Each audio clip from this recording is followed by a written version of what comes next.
Good afternoon and welcome to Matters Financial and Geopolitical from a Frontier. I hope the week's gone well and I hope this fellow stops making the racket outside my window. Political reflections, top trolling from Hong Kong reporters wearing helmets and gas masks to an indoor police press conference. That's from Jackie C. Wong. The Economist, they chose to come and fight for the freedom of Hong Kong. They fired plastic bullets at us. Breathless from running, a young man holding a white flannel over his face shakes his head in disbelief at the response of the police. Outside Legco, a line of priests led the crowd in a chorus of "Sing Hallelujah to the Lord." Others berated policemen for turning against their fellow citizens. One protester, Ricky, spoiling for a fight, said, "Unless you come down and are prepared to take risks, don't come." Shouts of "Gao Yao," a call of encouragement, literally translating as "add oil, keep it up," rang as spare umbrellas and yellow construction helmets were passed up to the front line of protesters.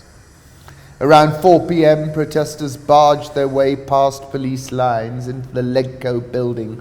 Police lost their patience. Some fired tear gas canisters. Soon afterwards, they fired rubber bullets and small bean bags filled with birdshot. "We can't believe this kind of thing can happen in Hong Kong," she said. "Citizens trying to fight back, but we have nothing." Office workers joined the throng. One demonstrator, Zoe, argued that most people here, their parents wouldn't want them to be fighting with the police, but they chose to come anyway and fight for the democracy of Hong Kong. I've written about the periphery severally, long time ago in 2013, and I was referencing Xinjiang, and I stand corrected in that Hong Kong is not Xinjiang. Xinjiang they've managed to clamp down. Here, to do the same clamp down that they did in Xinjiang is not politically tenable. That's the major difference in my opinion. But I did say that the tinderbox, the periphery is a tinderbox, and Hong Kong is a perfect example. I also take you to that quote I love from Paul Virilio because it's so relevant today. The revolutionary contingent attains its ideal form, not in the place of production, but in the street, where for a moment it becomes a motor, a machine of attack, in other words, a producer of speed. And you see that in Hong Kong. Khartoum, unfortunately, off the global radar. They're able to go and do what they did in order to clean up the street. Hong Kong, on a 24-hour feed, you can't do the same thing.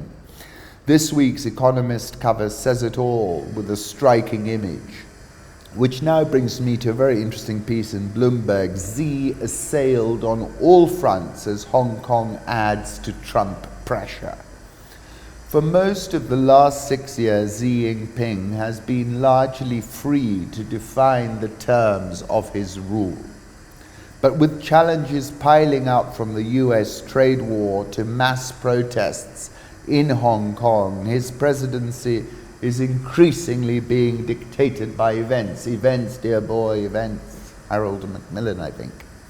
"This is all on Xi's shoulders," said Trey McCarver, co-founder of Beijing-based research firm Trivium China.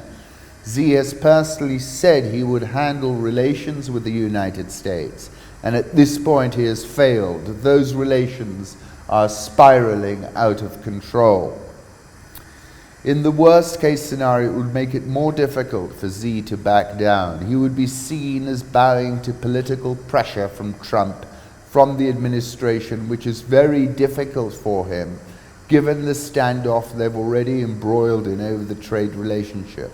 The dust-up in Hong Kong is just one of China's peripheral, important point, headaches, where the US can play an aggravating role. Fact. One senior Chinese diplomat recently told a foreign counterpart that Beijing sees the US actions as a challenge to the Communist Party's right to govern China, according to a person familiar with the exchange. You will recall Xi's decision to remove presidential term limits last year means he has nowhere to pass the buck. This was the point I've made severally. And I take you back, 27th of May, China versus US war, ballistic. In that article I was saying Xi is on a pedestal and is faced with the strongman conundrum. The political brand will not permit a retreat, let alone a surrender. So bear that all in mind. It's an extremely fragile situation right now.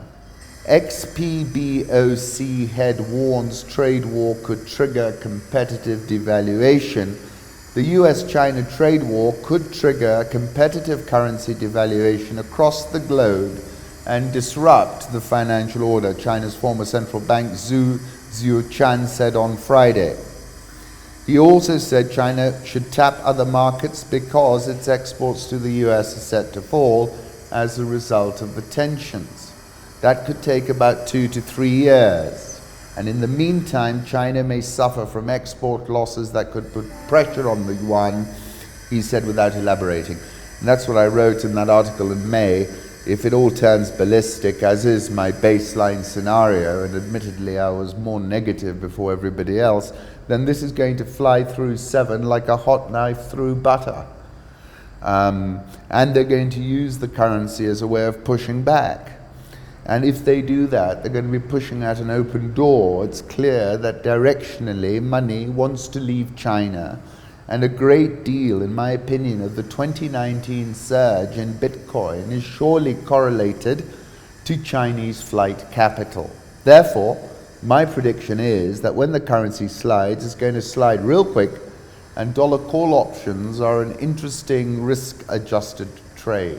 My first article in a series about this was on the 9th of July last year when I said tariff wars, who blinks first? And I was drawing the comparison with a Chickie run, James Dean. Both the protagonists race stolen cars towards the edge of a cliff, and the first to eject out of his car is branded a Chickie. And I was asking, well, who's going to be the Chickie? China's industrial output growth slowed to the weakest pace since 2002. 15th of October, when we had the incident with the USS Decatur in the South China Sea, I said war is coming. 10th of December, when we were meant to have that truce dinner, I wrote a piece about that and spent a lot of time looking at the menu, which was rather fancy. End of the year, I said the trajectory of the tariff war is another pivotal curve to keep an eye on in 2019. Have a listen specifically to the Q&A session from Mindspeak with Professor Howard French, a scholar, a Chinese scholar, journalist, and really multi-talented and a wonderful man, deeply intelligent and cerebral. And have a listen to the Q&A, because that's when we got more into the contemporary situation, trying to read Xi's character, that kind of thing. Now, let's go to the other major geopolitical commodity market intersection point.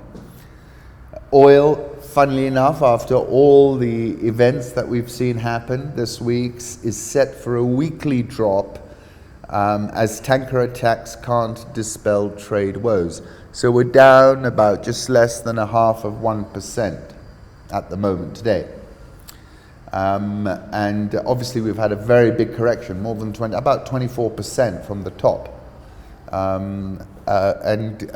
IEA came out with a report basically cutting back on the demand projection for this year and next, adding fuel to the what looks like demand destruction. Petrometrics, for now the real story of the day is that blowing up ships near Hormuz gives you only $1 a barrel and from technically oversold price levels.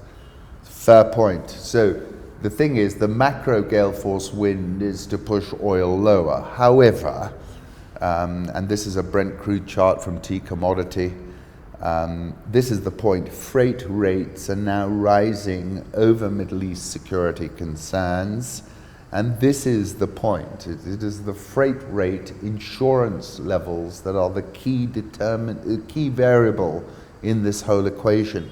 And what if Iran was seeking asymmetric satisfaction, that's what they'd be targeting, which appears to be, but I'm not confident that it's them. But nevertheless, it is having this effect. The collateral outcome, if it's not them, is supportive for them. No number of Trump tweets, notwithstanding the price performance, if it really kicks off over there, no number of Trump tweets will dampen the price. Iranians will surely manage to shutter the Straits of Hormuz, even after an asymmetric fashion. American officials released images they said show that Iran was involved in the attack on the oil tanker near the entrance to the Persian Gulf on Thursday. There's a video, I got a clip from Sky News, just click on Rich Wrap-Ups for that. And then this is what they were. There were neither of them were oil tankers, they were oil derivative tankers. One was owned by a Norwegian and one was a Japanese. Both of whom were very careful in what they said. The Norwegian was apparently, has been a long-standing uplifter from Iran from the days of the Iran-Iraq war, and the Japanese were very careful about what they said.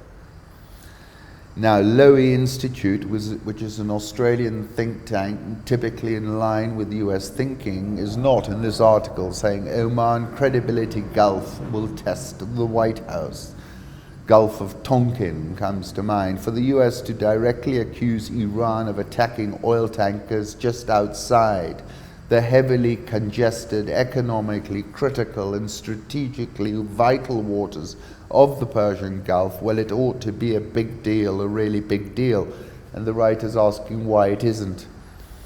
And these reported attacks on Japan-related tankers occurred while Prime Minister Shinzo Abe was meeting with the supreme leader for extensive and friendly talks. Javad Zarif, suspicious, doesn't begin to describe what likely transpired this morning. Iran's Khamenei says while Tehran doesn't want an atomic bomb, America could not do anything to stop Iran if it did.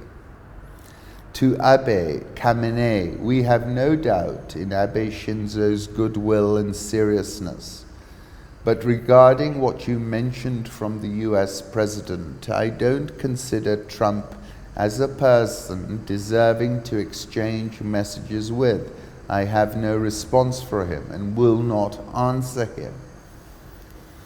Our problem with the US is not the issue of regime change, because even if they pursue such a thing, they won't be able to achieve it, he said, just as previous US presidents tried in vain to destroy the Islamic Republic over the past 40 years. AP, where is the Strait of Hormuz, the narrow mouth of the Persian Gulf? It is in the territorial waters of Iran and Oman. Narrows Point is 33 kilometers wide. The width of the shipping lane is only 3 kilometers. Flows into the Gulf of Oman, where ships then travel to the rest of the world. The strait is viewed as an international transit route. 1/3 of all oil traded by sea, which amounts to 20% of all oil traded worldwide, passes through the strait. It's a geo-economic choke point. Now, keep an eye on that. So as we said, oil, the purest proxy, other than gold, geopolitical proxy, but the issue here is the global economic slowdown. Will it overwhelm the geopolitical concerns? The interesting thing is, I think from trading perspective, it's all about what I call spike risk. So if I was trading this, I'd look for one-touch options, knock-in, bang, 90, 100 maybe, where you just get a tremendous move in the early hours when the markets are thin, when the gremlins and wizards stalk the night type of thing. I've said in that same article that President Trump has been a big proponent of coercive financial and sanction warfare, and its expression vis-a-vis Iran is its apogee. The Economist has picked up on this and written an article, Weapons of Mass Disruption. America is deploying a new economic arsenal to assert its power. When Donald Trump arrived in the Oval Office, he promised to restore America's might. His method, has turned out to be a wholesale weaponization of economic tools. China faces a ratcheting up of tariffs soon, and its tech giant Huawei has been severed from its American suppliers. The country's autocratic leaders are enraged, but on June the 2nd they insisted they will seek dialogue and consultation. A tighter embargo on Iran imposed over European objections is strangling its economy.